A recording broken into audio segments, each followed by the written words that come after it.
name is Diniljan Alsula. I'm 18 years old. I live in Purok City in Lubulan, Sala, Misamis Oriental. And this is the 5 questions that I choose. Number 1. What are some of the words that you can use to describe yourself? I'm humble, hardworking, independent, and handsome. Number 2. How do other people describe you?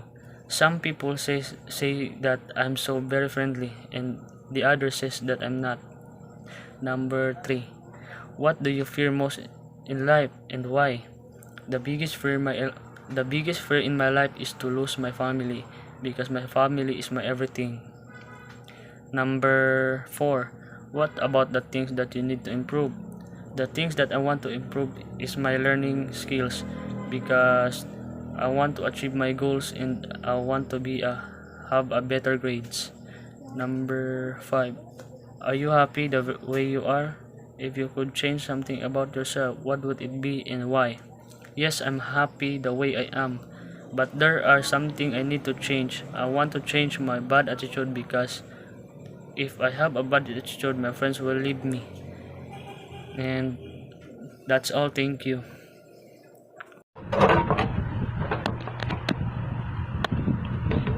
Hi everyone, I am Ulysses W. Ovalde, 18 years old, live at Tagunglong, Misamis Oriental, Poblacion 6A.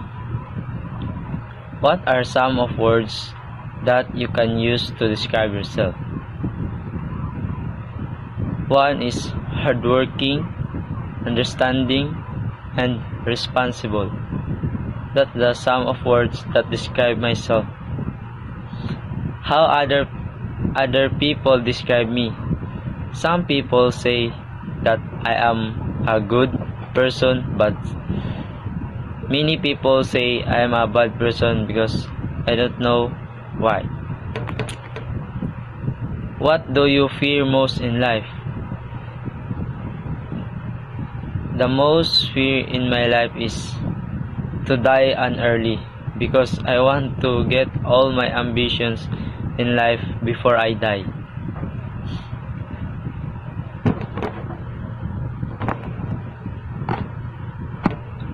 What makes you unique from other individuals?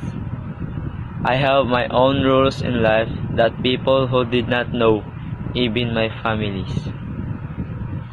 What about the things that you need to improve? I think the things that I need to improve is my learning skills, because I want more achievements in life, especially to academics. That's the things that I want to improve in myself. And that's all for today's video. Thank you very much. Mwah.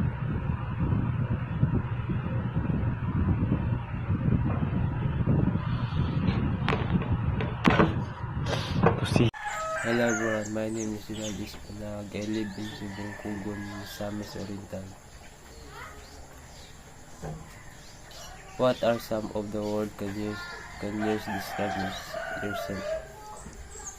First, there is respect, hardworking, some amount of work to describe myself. How do other people describe you? They will describe me to other people because they say that I am kind and can help others. People when I hear them, that what I see in them. Give a three things to consider your strength. First of all, my strength is my parents, because they are the one who give my strength every day. What type of activity did you enjoy your child? What about now? I like it when I saw child. When I didn't have school, I used to run away from home just to play with my friend. And now I can't do it anymore because I didn't listen to my parent anymore. What do you fear most life? Why? My biggest fear in my life is reaching the point where I disappear from this world. I am afraid because I still have a dream that I want to achieve. Hi everyone. everyone. My name is Paterno Malunis Jr., 18 years old. I live in Puxete, Salay, Poblacion, Misamis Oriental. First question is, what are some of the words that you can use to describe yourself?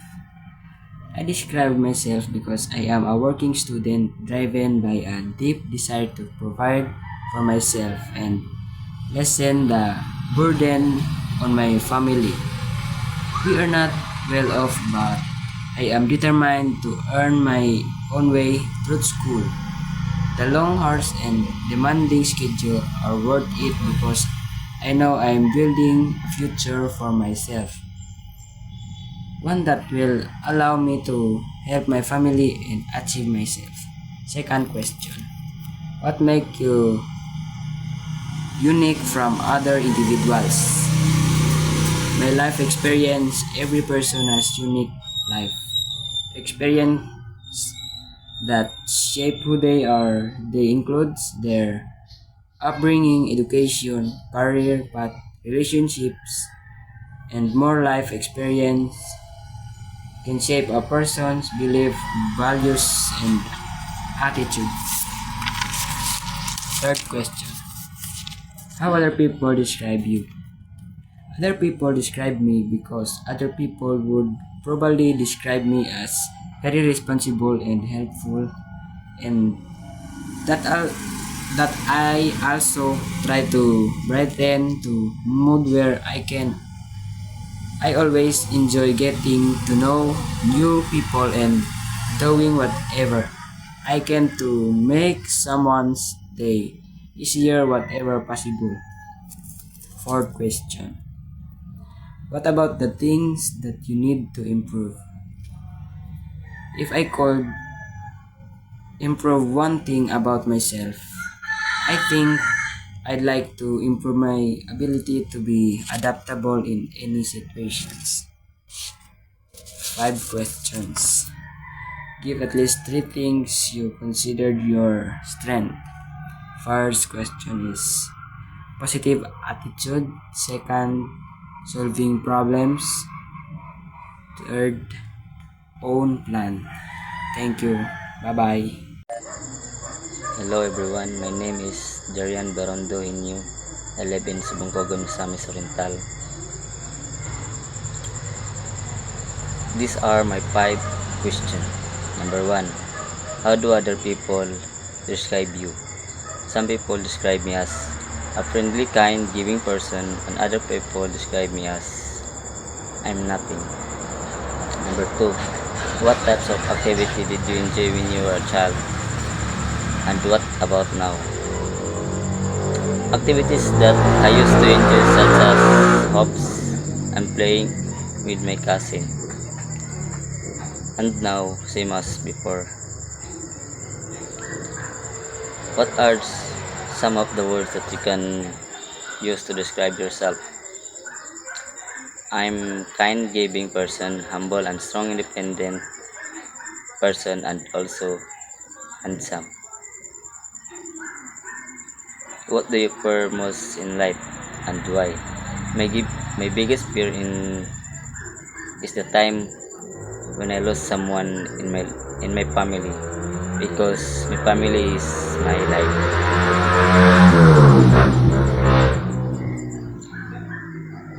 What about the things that you need to improve? The things that I want to improve is about the way I talk, because I feel nervous when I talk in front. So good afternoon everyone. My name is Ruela Brimadabia and this is my 5 question. So first question is, are you happy the way you are? Yes, of course, I am happy the way I am, and I am very thankful to God to have this wonderful life. Second question is, what makes you unique from other individuals? So for me, I am unique from other individuals because I have a special talent and skills that ako lang mismo ang makabuhat dana. And the third one is, what are some of the words that can describe yourself? So for me guys, is I am a brave person because dagan na kay kong naagian na mga problema sa kinabuhi guys, but ako nang gikaya, gifight na ako para magpadayon sa akong gusto nga abuton nga pangandoy. Then also I am a independent person, kay nidako ko nga ako lang ang nibarog sa akong kaugalingon. And the fourth one is, how do other people describe you? So, other people describe me as a fashionable person. It comes to clothes, the way I dress myself, and mag-design sa gusto na ako nga design nun. And also, a cute person, char, kay gamay man ko. And I am a talented and maldita the way I look. Ang uban kay nga na maldita daw, pero oy, butan ko guys, butan ko. And friendly person ko, friendly podcast ako Yeah. And the last one is, what about the things you need to improve in yourself? So for me guys is, I want to improve my talent skills. Gusto na ako ma-improve na, o mahimong di man gid ma-perfect, but gusto na ko ma-improve para pod magamit na nako. It comes for my future, na makatabang sa akong kaugalingon. Then also I want to gain more knowledge. Gusto ko makatuon pa kay para pod mahibaw-an ako kung unsa pa ang wala na ko nangahibaw-an. So that's all. Thank you. Good day ma'am, my name is Macdin Akpadla, Libin Silat, Subong Kugon, Misamis Oriental. My 5 question is, number 1, how do other people describe you? Wako kabalo ma'am.